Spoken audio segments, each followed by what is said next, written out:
Welcome students. Biodiversity की class को आगे कंटिन्यू करते हुए आज हम बायोडाइवर्सिटी के जो स्टेटस हैं वर्ल्ड वाइड और इंडिया के अंदर उसके बारे में थोड़ा डिस्कशन करेंगे। अभी तक जो साइंटिस्ट अलग अलग हैं, चाहे प्लांट साइंटिस्ट रहे हों या एनिमल साइंटिस्ट रहे हों, और जो भी स्पीसीज रिपोर्ट हुई है, लाइफ फॉर्म्स रिपोर्ट हुई है, वो ये माना जाता है कि लगभग 1.4 मिलियन स्पीसीज जो हैं, जो अलग अलग लाइफ फॉर्म्स में हैं, चाहे वो बैक्टीरिया हो, आर्की बैक्टीरिया हो, प्रोटिस्ट हो, फंजाई हो, एनिमल किंगडम से हो या प्लांट किंगडम से हो, इन सब लाइफ फॉर्म्स में लगभग 1.4 मिलियन स्पीसीज रिपोर्टेड हैं। और इसमें लगभग 3 lakhs के आसपास वेस्कुलर प्लांट्स हैं, 40,000 स्पीसीज़ वर्टिब्रेट्स की हैं, 8 लाख स्पीसीज़ इंसेक्ट्स हैं और लगभग 3,60,000 से अधिक स्पीसीज़ छोटे माइक्रो ऑर्गेनिज्म हैं जिसमें बैक्टीरियाज मेनली आते हैं, उनकी है। Conservative estimate of the total figure would be 14 million. अब जैसे जैसे रिसर्च आगे बढ़ती है तो नई नई चीज़ों की खोज होती है, नई स्पीसीज़ की आइडेंटिफिकेशन होता है और ये माना जाता है कि ये फिगर वास्तविकता में धीरे धीरे जैसे जैसे स्टडी आगे बढ़ेगी तो 14 मिलियन तक ये आंकड़ा जा सकता है। और इसके आधार पर हम कह सकते हैं कि अभी तक सिर्फ जितनी भी बायोडाइवर्सिटी इस पृथ्वी पर उपस्थित है उसका मात्र 13% के आसपास ही हम खोज पाए हैं। और जो रिसेंट इन्वेस्टिगेशंस ये बताती है कि इंसेक्ट्स की बात करें तो इंसेक्ट्स की भी विभिन्न जो स्पीसीज़ हैं वो ही 10 मिलियन होगी इस अर्थ पर। तो इतना बड़ा बायोडाइवर्सिटी का स्टेटस वर्ल्ड वाइड अवेलेबल है, डाटा अवेलेबल है। जो टोटल नंबर ऑफ़ स्पीसीज़ है प्लांट्स और माइक्रोब्स का, वो ये स्लाइड बता रही है कि लगभग 4,000 विभिन्न प्रकार के वायरसेस अभी तक टू डेट डिस्कवर किए जा चुके हैं और ऐसा माना जाता है कि 4 लाख के आसपास ये आंकड़ा जा सकता है। इस तरीके से बैक्टीरिया में देखें तो लगभग 5,300 से अधिक बैक्टीरियाज की डिफरेंट जो स्पीसीज़ हैं वो रिपोर्टेड हैं और पूरे विश्व भर में ये आंकड़ा हो सकता है 4 लाख के आसपास का होगा, तो बहुत ही कम अभी तक हमने अभी रिपोर्ट किया है। इसी तरीके से 70,000 स्पीसीज़ ऑफ फंजाई जो है are known to us and the existing species fungal species on earth may be something around 1.5 billion millions. जहाँ तक शैवालों की बात है एल्गी की, 40,000 से ज़्यादा स्पीसीज़ डिस्क्राइब की जा चुकी हैं और मोस्टली आप जानते हैं कि एल्गीज जो हैं वो ओशंस में हैं और पोलर रीजन्स पर हैं। इसी तरह से ब्रायोफाइट्स भी लगभग 20,000 के आसपास ब्रायोफाइट्स की डिफरेंट स्पीसीज़ अभी तक रिपोर्ट की जा चुकी है थ्रू वर्ल्ड वाइड, जिसमें सब मेन जो सबसे ज़्यादा स्पीसीज़ हैं वो मॉसेस की हैं, फॉलोड बाय लिवरवर्ट्स एंड हॉर्नवर्ट्स।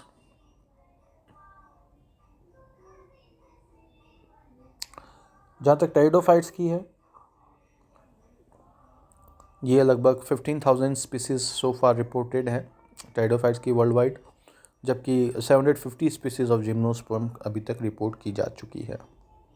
एंजियोस्पर्म्स, अगर हम प्लांट्स लाइफ फॉर्म की बात करें तो एंजियोस्पर्म डोमिनेट करते हैं और अभी तक लगभग 3 lakhs different species have been reported. ये बहुत बड़ा फिगर है, जिसमें से एंजियोस्पर्म में भी अकेले आप ऑर्किड्स की बात करोगे, ऑर्किडेसी फैमिली की बात करोगे तो 35,000 तक स्पीसीज सिर्फ इसी की है और लेग्यूमिनेसी की लगभग 15,000 स्पीसीज़ है। A total of 31 families comprises 62% of known angiospermy species. जैसे कहना मतलब ये हुआ कि जितनी भी ज्ञात फैमिलीज़ है उसका 31 फैमिलीज़ ऐसी हैं एंजियोस्पर्म की जो 62% कुल एंजियोस्पर्म स्पीसीज़ को रिप्रेजेंट करती है। अब the mega biodiversity countries of the world. Mega biodiversity countries जो है विश्व की, इसका मतलब ये हुआ कि ऐसा रीजन, ऐसा क्षेत्र या ऐसी कंट्रीज़ जहाँ पर बायोडाइवर्सिटी की उपलब्धता बहुत अधिक है या जैव विविधता बहुत अधिक है, उन्हें हम मेगा बायोडाइवर्सिटी कंट्रीज़ भी कहते हैं या उन्हें हम बायोडाइवर्सिटी हॉटस्पॉट्स भी कहते हैं। तो कुल मिलाकर के विश्व भर में लगभग they are 34 mega biodiversity hotspots in 12 countries of the world. कि विश्व की जो 12 कंट्रीज़ हैं उनमें 34 मेगा बायोडाइवर्सिटी हॉटस्पॉट्स बताए जाते हैं। और ये जो भी 12 कंट्रीज़ हैं ये ट्रॉपिक्स के अंदर पाई जाती है, मतलब क्लोज टू इक्वेटर। और ये जो इक्वेटर के आसपास का जो ट्रॉपिकल रीजन है जहाँ पर ये कंट्रीज़ हैं, 12 कंट्रीज़ हैं, उनमें बायोडाइवर्सिटी की अधिकता क्यों है, उसके क्या कारण है, या हम कहें what is the reason of rich biodiversity within tropics. तो 4 प्रमुख कारण हैं। पहला है एनर्जी अवेलेबिलिटी, कि ट्रॉपिकल रीजन के अंदर एनर्जी अवेलेबिलिटी सर्वाधिक है as compare to other region of the world, चाहे वो टेम्परेट रीजन हो चाहे वो फ्रिजिड रीजन हो। कारण ये है कि पृथ्वी का जो भौगोलिक जो आकार है, अगर हम पृथ्वी अर्थ का शेप की बात करें तो ये एकदम परफेक्टली सर्कुलर नहीं है, ये ओवल शेप्ड है। और ये इक्वेटर के आसपास के एरिया से ज़्यादा बाहर उभरी हुई है। तो अगर हम पृथ्वी के रेडियस की बात करें तो इक्वेटर की तरफ सबसे सर्वाधिक रेडियस होगा और सर्वाधिक कम रेडियस होगा पोल्स की तरफ। तो इक्वेटर के आसपास के रीजन्स पे पृथ्वी बाहर ज़्यादा निकली हुई है। इस कारण क्या है कि ये भाग, इक्वेटर के आसपास का भाग हम देखें सूर्य से के काफ़ी नज़दीक रहेगा as compare to the polar region. तो सूर्य की रोशनी जो है वो ज़्यादा तीक्ष्ण और तीव्र होती है इक्वेटर के आसपास या ट्रॉपिकल रीजन के कारण। इस कारण क्या है, और सूर्य की रोशनी भी वर्टिकल स्ट्राइक करती है इक्वेटर रीजन पर। तो इस कारण क्या है, वहाँ पे एनर्जी अवेलेबिलिटी ज़्यादा है। तो जब एनर्जी अवेलेबिलिटी ज़्यादा है तो ज़्यादा फोटोसिंथेसिस हो सकता है। ज़्यादा फोटोसिंथेसिस होगा तो ज़्यादा शुगर मॉलिक्यूल या ऑर्गेनिक मैटर या ऑर्गेनिक फूड का निर्माण होगा। और जब ऑर्गेनिक फूड का निर्माण अधिक होगा तो वो अधिक लाइफ फॉर्म्स या फूड्स, अलग अलग जो डिफरेंट टाइप की फूड चेन है, वहाँ पे ज़्यादा मात्रा में एनर्जी फ्लो करेगी। इस कारण वहाँ ज़्यादा स्पीसीज होने की संभावनाएं हैं। दूसरा, हैबिटेट हेट्रोजेनिटी। वहाँ का जो आवास है ट्रॉपिकल रीजन में, वहाँ पे बहुत ज़्यादा विभिन्नताएं पाई जाती हैं। या हम क्या, हैबिटेट हेट्रोजेनिटी को आप यूँ समझ सकते हैं हैबिटेट डाइवर्सिटी। जितने ज़्यादा विभिन्न आवास होंगे उतने ही विभिन्न प्रकार की प्रजातियाँ होगी, क्योंकि हर प्रजाति का अपना एक विशिष्ट प्रकार का आवास होता है। जैसे अगर आप ट्रॉपिकल रेन फॉरेस्ट की बात करें तो वहाँ पर एकदम से आपको बहुत सारे बड़े बड़े पेड़ मिल जाएंगे, छोटी झाड़ियाँ मिल जाएगी, घास मिल जाएगी, आपको फॉरेस्ट फ्लोर मिलेगा, वहाँ पे एकदम से पॉन्ड भी मिल सकता है, वहाँ पर दलदली मिट्टी भी मिल सकती है, सूखी मिट्टी भी मिल सकती है। तो कितने विभिन्न प्रकार के आवास हैं वहाँ पे। वहाँ पहाड़ी नुमा संरचना भी आ सकती है, स्लोप भी हो सकता है, दर्रे भी हो सकते हैं, वैलीज़ भी हो सकती है। तो जितनी विभिन्न प्रकार के हैबिटेट्स में डाइवर्सिटी में होगी उतनी ही विभिन्न प्रकार की प्रजातियाँ वहाँ पाई जाएगी। दूसरा, निशे स्पेशलाइजेशन। चूँकि निशे क्या है, एक वे ऑफ लिविंग है स्पीसीज का। तो चूँकि हैबिटेट हेट्रोजेनिटी ज़्यादा है तो वहाँ पे निशे स्पेशलाइजेशन भी बिल्कुल बहुत नैरो होगा, क्योंकि ज़्यादा प्रजातियाँ रहेगी तो निशे ब्रॉड नहीं होगा। तो जितना नैरो निशे स्पेशलाइजेशन होगा उतनी ही ज़्यादा स्पीसीज उस एरिया में सर्वाइव कर सकती है या साथ में रह सकती है। और मिनरल रिसाइकलिंग वहाँ पे एकदम फास्ट होती है, क्योंकि इतनी ज़्यादा वहाँ पे स्पीसीज़ होती है। तो वहाँ पे अच्छा, एक दूसरी चीज़ क्या है कि ट्रॉपिकल रेन फॉरेस्ट में एक्सटिंक्शन रेट भी बहुत ज़्यादा होती है। वहाँ पर कई तरह के लोकल डिस्टर्बेंसेस ज़्यादा होते हैं। एकदम से तेज़ बारिश आ गई, एकदम से धूप आ गई, एकदम से पेड़ गिर सकता है, फ्लड आ सकती है एकदम से। तो अकस्मात कई सारे ऐसे इंसिडेंट्स होते हैं जिसके कारण क्या है कि कई सारे जीवों की मृत्यु भी होती रहती है। और माइक्रोबियल फ्लोरा भी के लिए भी वहाँ पे इतना इनफ मॉइस्चर कंडीशन होती है, टेम्परेचर होता है कि वो ज़्यादा से ज़्यादा डीकम्पोजिशन एक्टिविटी करेंगे। तो लंबे समय तक मिनरल वहाँ पे बाउंड लॉक्ड नहीं रहता सॉइल के अंदर। डिकम्पोजिशन हुआ, मिनरलाइजेशन हुआ, मिनरल पुनः वापस वहाँ पे जो वेजिटेशन उसको अब्जॉर्व कर लेती है। तो ये कारण है, या हम कहें कि ये करेक्टरिस्टिक्स हैं ट्रॉपिकल रेन फॉरेस्ट की या ट्रॉपिकल कंडीशंस की, जहाँ पर सबसे सर्वाधिक बायोडाइवर्सिटी पाई जाती है। यहाँ पर जो 12 जो मेगा बायोडाइवर्सिटी कंट्रीज़ हैं उनके नाम भी दिए गए हैं, और उनके उनमें एक फ्लावरिंग प्लांट्स की जहाँ तक हम बात करें, जो पुष्पीय पादप है, एंजियोस्पर्म्स की क्या क्या रिचनेस है वो दिया गया। जैसे ब्राज़ील है, सर्वाधिक एंजियोस्पर्म डायवर्सिटी ब्राज़ील में है, लगभग 55,000 विभिन्न प्रकार की स्पीसीज में पाई जाती है। कोलंबिया है, उसमें 45,000 है। चाइना में 30,000 है। मैक्सिको में 25,000 है। ऑस्ट्रेलिया में 22,500 के आसपास है। इंडोनेशिया में 20,000 है। पेरू में 20,000 है। इंडिया के अंदर 17,500 है। मलेशिया में 15,000 है। इक्वाडोर में 15,000 है। जायरे में 10,000 और मेडागास्कर के अंदर 10,000। तो ये एक 12 कंट्रीज़ भी के नाम भी बतलाया इस स्लाइड में बताए जा रहे हैं, जो मेगा डाइवर्सिटी कंट्रीज़ हैं, और उनमें एंजियोस्पर्म फ्लोरा का क्या पोजीशन है वो ये बताया गया है। अब हम बात करेंगे बायोडाइवर्सिटी स्टेटस इन इंडिया की। इंडिया में इंडिया का क्या बायोडाइवर्सिटी स्टेटस है। ओवरऑल अगर हम बात करें तो India occupies only 2.4% of the world's land area, but its contribution to world biodiversity is approximately 8% of the total number of species, which is estimated to be 1.75 million. जब तक जहाँ तक हम टेरेस्ट्रियल एरिया की बात करें, भूभाग की बात करें, तो भारत जो है वो पूरी पृथ्वी का 2.4% भाग है। पृथ्वी का मतलब टेरेस्ट्रियल भाग का। तो जो भूभाग है, पृथ्वी का जितना भी भूभाग है उसका 2.4% भारत का भूभाग है। और जब हम बायोडाइवर्सिटी की बात करें तो पृथ्वी पे जितनी बायोडाइवर्सिटी उसका 8% जो बायोडाइवर्सिटी 8% जो स्पीसीज़ है वो भारत में पाई जाती है। Of this 1,26,188 have been described in India. लगभग 1,26,000 के आसपास प्रजातियां भारत में रिपोर्ट की जा चुकी है। The species recorded include the flowering plants, mammals, fishes, birds, reptiles, amphibians, and they all constitute 17.3% of the total, whereas nearly 60% of the India's biowealth is contributed by fungi and insect. तो कुल मिलाकर के जितनी भी जो बायोवेल्थ हैं या जो बायोलॉजिकल डाइवर्सिटी इंडिया की है उसका 60% जो है वो केवल और केवल फंजाई और इंसेक्ट्स है। तो आप देख सकते हैं कि फंजाई और इंसेक्ट्स की बायोडाइवर्सिटी कितनी अधिक है, कितनी विभिन्न प्रकार की प्रजातियां पाई जाती है। Such a distribution is similar to that found in the tropics and the सब ट्रॉपिक्स।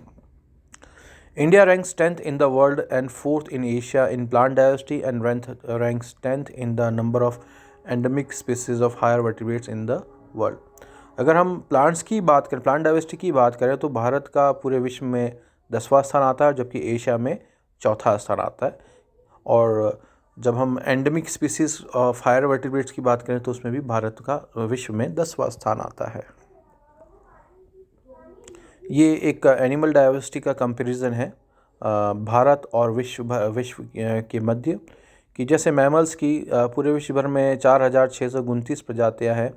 तो उन 4,629 प्रजातियों में से 396 प्रजातियां मैमल्स की भारत में पाई जाती है, तो लगभग 8% के आसपास।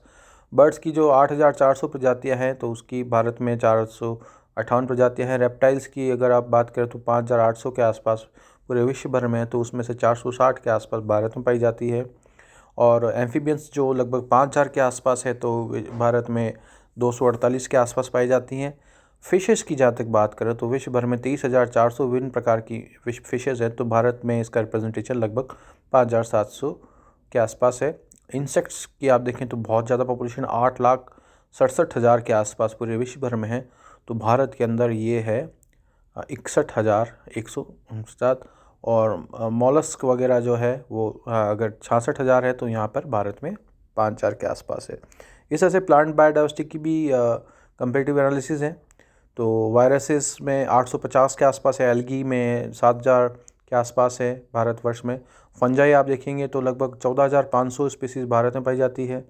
लाइकेंस 2,000 के आसपास, ब्रायोफाइट लगभग 2,500 के आसपास, टेडोफाइट्स 1,200 के आसपास, जिम्नोस्पर्म 67 के आसपास और एंजियोस्पर्म 17,527। तो सर्वाधिक जो प्रजाति पाई जाती है वो फंजाई की पाई जाती है।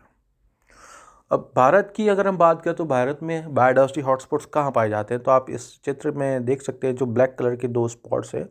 तो इंडिया के पास 2 मेगा बायोडाइवर्सिटी हॉटस्पॉट्स हैं, और वो है the eastern Himalayas and the western Ghats. जो ईस्टर्न हिमालयस है वो आप देख सकते हैं कि जो सिक्किम है, मेघालय है, असम का जो ऊपरी हिमालय वाला जो भाग है वह ईस्टर्न हिमालयस पाया जाता है, कहा जाता है। मेघालय, मिजोरम, नागालैंड, मणिपुर, सिक्किम, ये वाला जो भाग है, और यह जो बंगाल का जो पूर्वी उत्तरी भाग जो है दार्जिलिंग वाला, जो ये सब ईस्टर्न हिमालयस का भाग आता है। जबकि जो वेस्टर्न घाट्स है वो आप देख सकते हैं कि महाराष्ट्र का जो तटीय क्षेत्र, महाराष्ट्र से लेके केरला का जो तटीय क्षेत्र है, एक लंबी पट्टी चलती है सह्याद्री माउंटेन्स की, है ना, सह्याद्री हिल्स कहते हैं, पर्वत श्रृंखला कहते हैं। पर उस पर्वत श्रृंखला को वो जो है वेस्टर्न घाट्स कहा जाता है, और ये अरेबियन ओशन के बिल्कुल पैरेलल चलती है। According to Myers definition,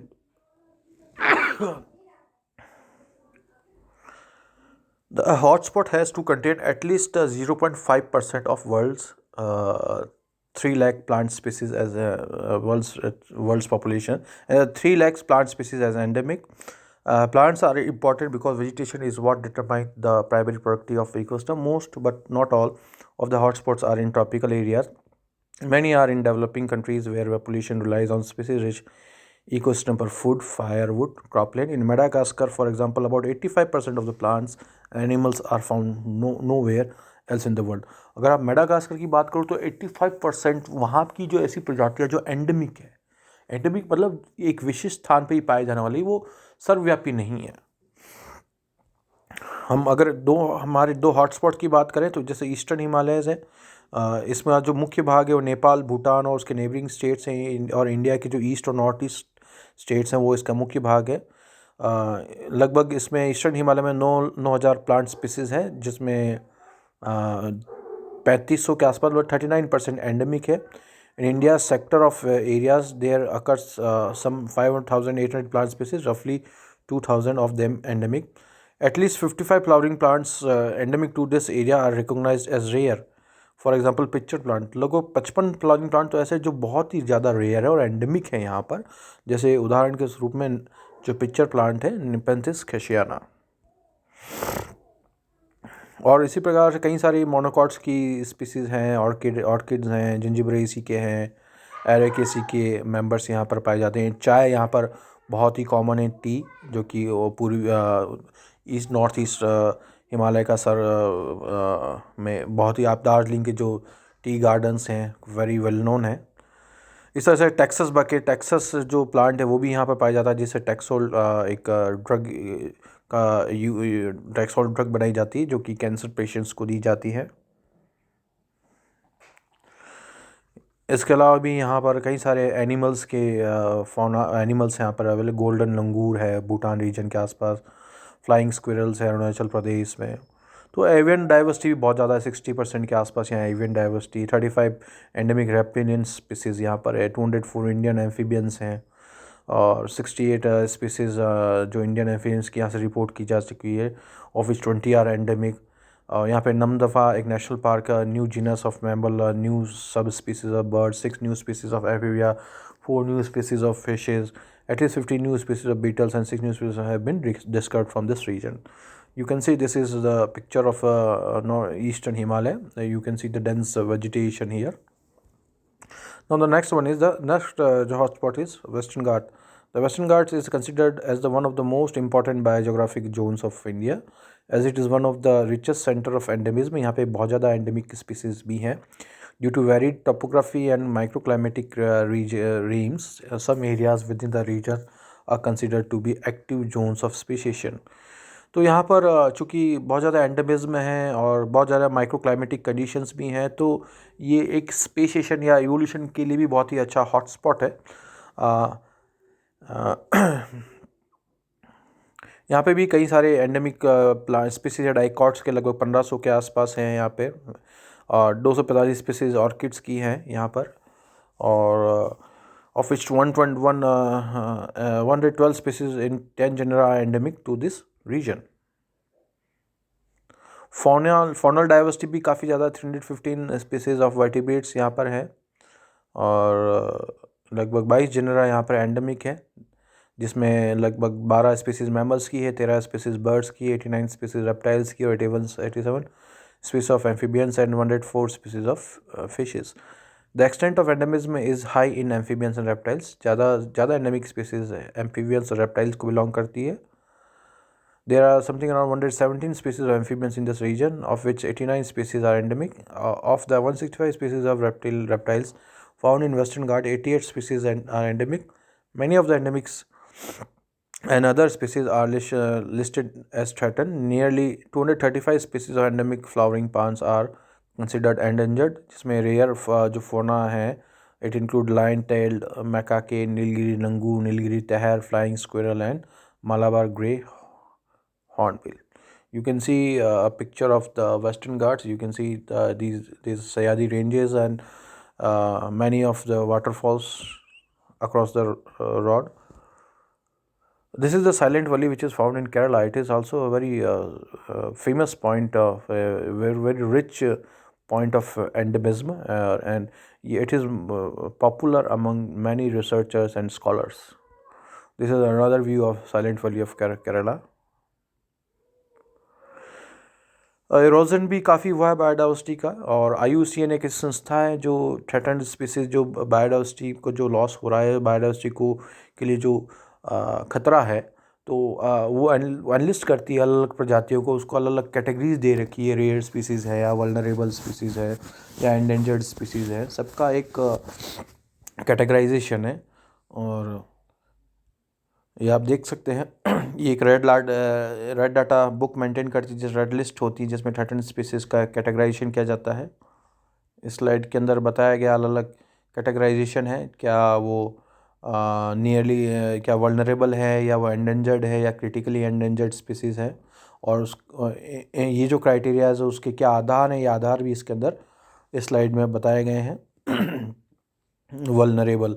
vulnerable species जो हैं, जो हाई रिस्क ऑफ एक्सटिंक्शन है, उनको हम वल्नरेबल कहते हैं. एंडेंजर्ड जो बहुत ही ज़्यादा हाई रिस्क पर हैं एक्सटिंक्शन के लिए. क्रिटिकल जो है CR एंड क्रिटिकली एंडेंजर्ड वो बहुत ही अधिक होती है. कुछ स्पीसीज़ तो ऐसी हैं जो लॉस्ट भी हो चुकी, विलुप्त भी हो चुकी है. ये स्लाइड बताती है कुछ थ्रेटन्ड स्पीसीज़ के बारे में, जो हिमालय रीजन या वेस्टर्न हिमालय रीजन के आसपास की हैं. ये आप इस स्लाइड में देख सकते हैं.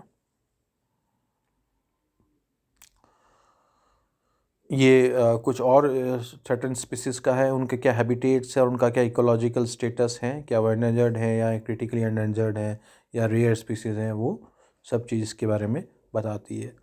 I hope that today you had understand the biodiversity status of the world as well as of India. From the next class we will start we will take a new topic which deals with the study of the practices used to conserve biodiversity. Biodiversity conservation के लिए हम क्या क्या practices use करते हैं, उसके बारे में हम study करेंगे.